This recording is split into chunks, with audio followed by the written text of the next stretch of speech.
When you decide that you want to get fitter on the bike, you may come across the concept of zone training.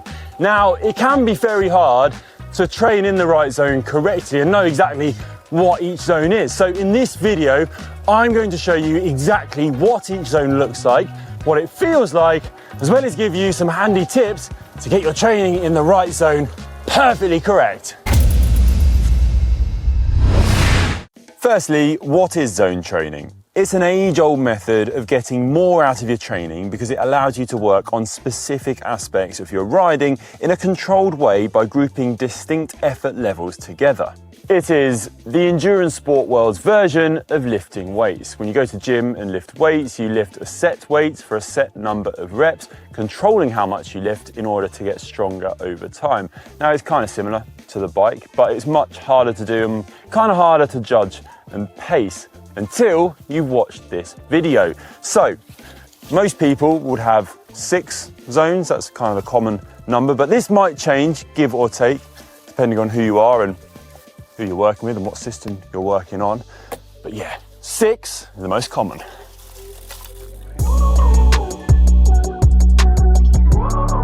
Zone 1 is the easiest, useful for cooling down or warming up as a training zone, or when you want to be out on your bike, but you don't want to be tired out.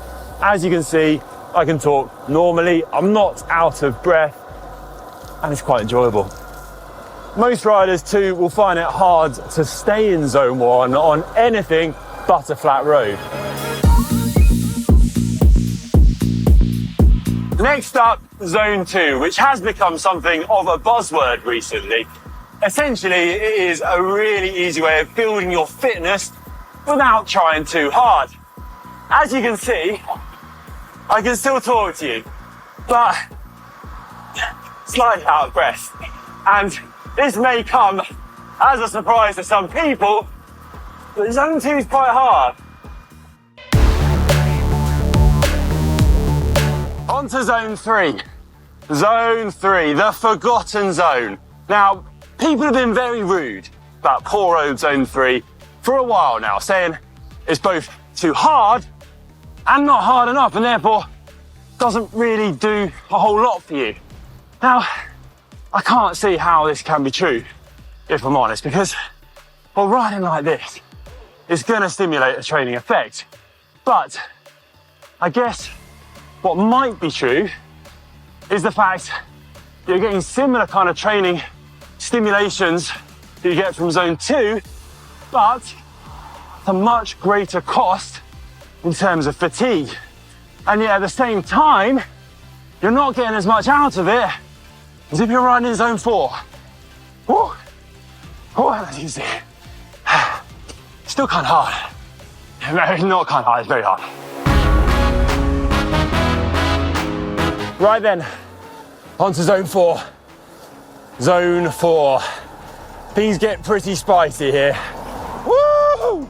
So, this is a sort of effort level that you can hold for around 30 minutes to 1 hour.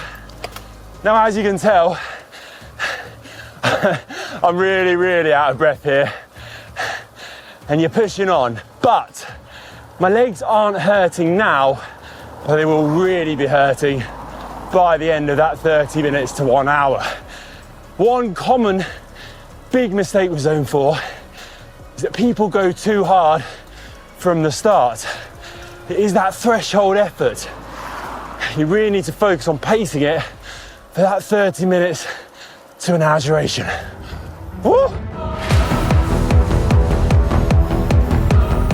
Zone 5 is where things get really hard. You switch into a totally different energy system. You're getting anaerobic. This isn't sustainable for long. Short efforts, short intervals. You're really out of breath. As you can tell, the sort of punchy effort you need to get over a short, steep climb or hang with your mate when he just launches an attack. Zone 5, really tough.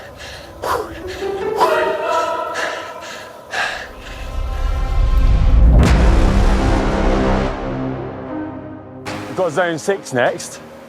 I know what's coming. My head knows what's coming. My legs definitely know what is coming. Zone 6, maximum effort. All you've got, give it your best, give it your beans, give it the welly. Let's go, here we go. Zone 6! Woo!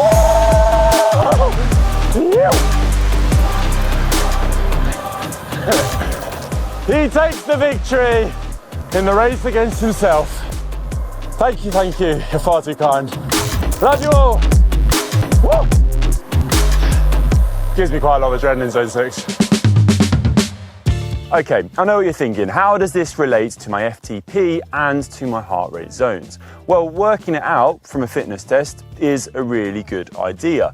But you need to be aware and know what this feels like first, as well as just purely relying on your power meter to tell you what sort of intensity you're doing. It is really beneficial to know what each zone feels like and how to pace that effort. Also, take for example Matthew van der Poel. So he's obviously an amazing professional rider, but he's also someone who has spoken about the fact that he kind of sacrifices his FTP value to be really good at those really intense efforts in zones 5 and zone 6, because for him, that is what's going to win him bike races. So if he calculated those zones off his FTP, they wouldn't be as high as if he looks at what he can actually sustain for those shorter durations. Now look, I'm not saying you're Matthew van der Poel, but what I am saying is purely calculating your zones off your FTP is not a fail-safe method. Instead, it is so beneficial to know what those zones are and how they feel based on sensations and how it feels when you're riding than purely a power meter fitted to your bike. Other really important points to note about zone training.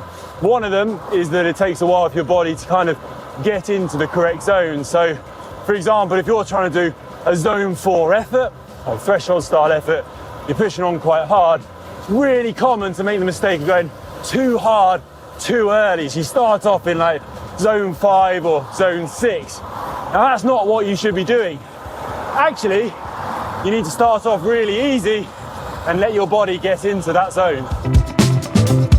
Okay, look, I'm not saying to go too easy. You still have to ride in the zone you're trying to ride in. If it's zone 4, you try and ride in zone 4. What I am saying is when you start your effort, it's going to take a bit of time for your body to react to that intensity level. It's going to take a while for your heart rate to start to creep up, for your heart to start pumping and your legs to start to hurt. At the beginning, it just feels really easy and that effort just hits you like that. So what I would recommend is take a minute at least to pace your effort, take it easy and build into it, rather than trying to hit it as hard as you can from the start. Where you ride and where you choose to plan your route to is also really important when you're training to zones as well. So like zone 1 efforts or intensity levels, you kind of really stick into flat roads. Obviously go on climbs, go on undulating terrain, but you just have to make sure that you take it easy when you're going up those gradients, and if they're too steep, that can be hard. Zone 2 as well, flat roads, it tends to lend itself better to being on the flat because, well, when you go up a climb, you often push yourself up out of that intensity level, but more so because when you take on lots of descents, it's quite hard to maintain zone 2 for such a long duration, which you really need to do when you have lots of descents in that effort. Then when you look at kind of like zone 4 and above, these effort levels really lend themselves well to climbs. It's much easier to push your power up and to have that sort of sustained effort on a gradient. What I would say though is to try and get used to these effort levels and intensities on climbs and the flats, because if you just do one, you do get kind of better at just doing that, and then when you go to ride on the flat, you're like, yeah, what's going on here? Trust me, I've trained on mountains and climbs because it's easier, and then you go to a flat race, you're like, what on earth is going on? Anyway, let's not forget Zwift and riding indoors, because that is a great way to understand your effort intensity level and also to ride in a really controlled way. It's so constant, totally different to riding outdoors where you have lots of undulating gradients, you have junctions, you have traffic lights you have to stop at, and you have to think about your surroundings a lot more. When you're indoors, you can simply and purely feel the effort and think about what you're putting down through those pedals. So there you have it, a visual reference for what each zone looks like. I think some of you may be surprised that zone 2 might be a bit harder than you'd have thought, and maybe zone 4 might be easier. But I think the most important thing to remember is that if you are sticking to a lot of zone 2 training, keep the chain tight. You have to keep the pressure on. You do have to keep that effort going. And for zone 4, try and pace it well from the start. Don't go too hard from the beginning. Try and ease into it and find that kind of groove, find your rhythm, and then you can start to push on. But don't fall foul of like doing the first minute super hard and realizing you've made a mistake. But let me know in the comments what zone you prefer to ride in. I think mine at the moment is maybe the cafe zone. That's a zone, I've just made it up. But let me know what you think, and also let me know if I've missed any tips. Share them with everyone and the community in the comment section down below. And if you enjoyed this video, please give it a big thumbs up. Thanks for watching. I'll see you on the next one.